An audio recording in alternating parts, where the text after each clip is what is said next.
because your face has been blackened on night of 6th and 7th May, because we shot down your aircraft, your so-called very high technology aircraft that you were having, and you thought you can get away with it.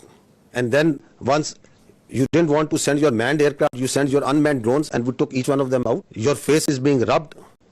You are frustrated. We can feel your frustration. We can feel your anger. Starting from 22nd April, you couldn't provide a shred of evidence. Nobody believes in your concocted story.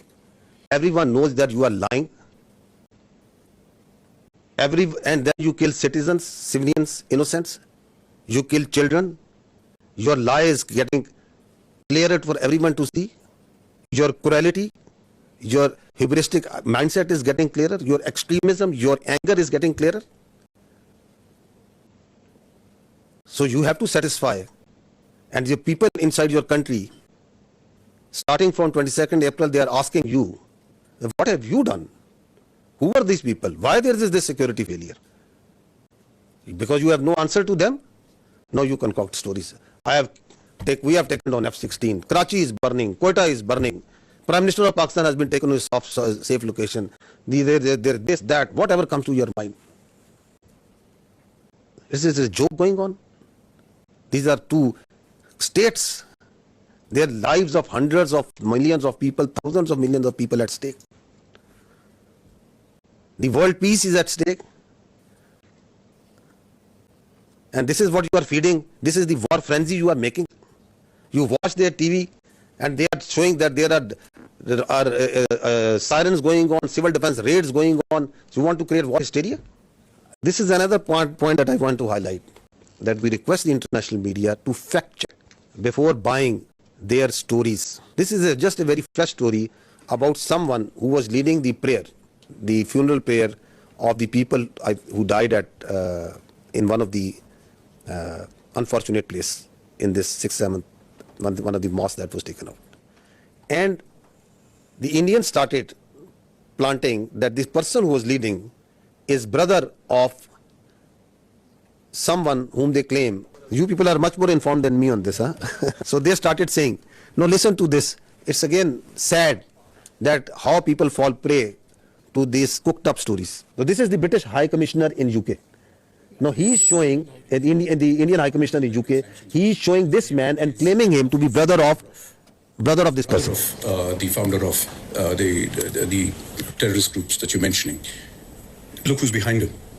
Look at the coffins there. They have the Pakistani national flag. Masood Azhar's brother has been killed in operation. So at least match your notes. Your High Commissioner in UK is saying that this man is leading the prayers. Your media is saying he has died.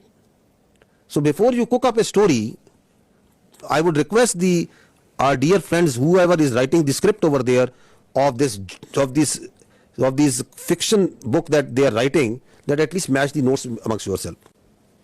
You have to say once something, you have to back it up with fact and evidence. Now this man who was actually leading the prayers, whom the High Commissioner of the Indian High Commissioner is saying that he is the brother, what is he telling? Who is he? This man is a local politician. This is his, he belongs to a political party also. This is his date of birth. He has a son, he has 3 daughters, and that's simply what the man is. He is not his brother, not at all.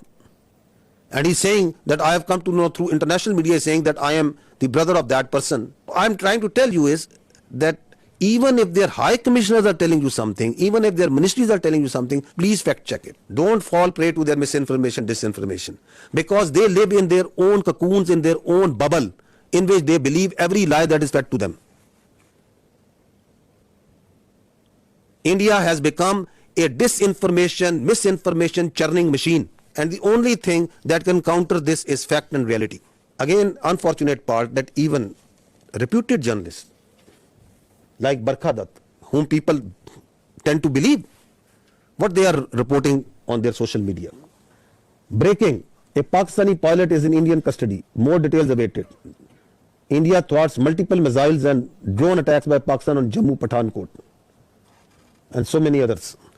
So once their person's position of authority inside India, like their high commissioners, like their spokesperson, they'll tell you lies after lies, then perhaps they are not at fault. But it's a responsibility of a good journalist to fact check.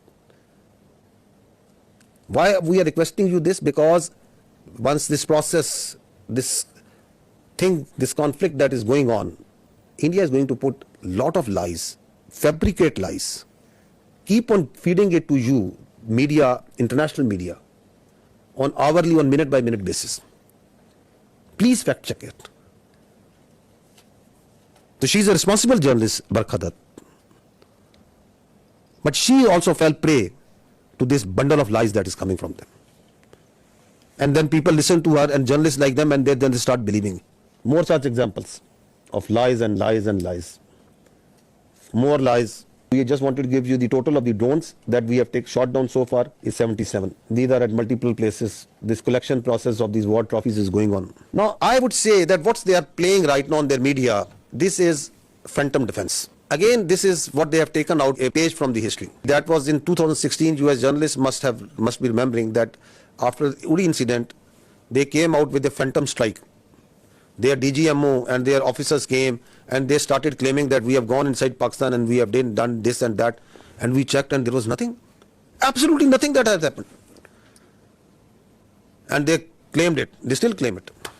Like the way Abhinandan, the pilot we captured, they shot down 2 aircraft and they awarded him with one of their gallantry awards. Because they don't want to face the reality. So, from the following that model of phantom strike, now we see phantom defense. That Pakistan has attacked multiple places and we have defended. Great, you have done great job, okay. Show us the electronic signature. We can show you for each and every projectile that is coming, every drone that is coming inside. We can show you the debris. They send drones, we show you debris. I can lay down and fill this room, half of this room will be filled by the debris of the Indian drones. Because we don't lie. If we had casualties, we took the media, international media, to each and every place where they struck. We don't lie, we don't hide. So this is it. And if your air defense is so strong that you have taken out each and every missile and every drone, I'll ask you just one question.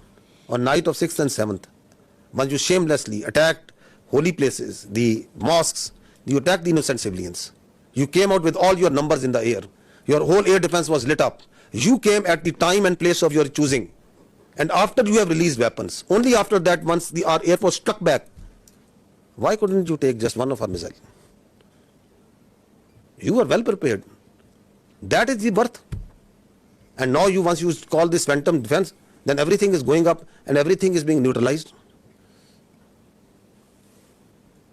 Have some common sense, my dears, at that side.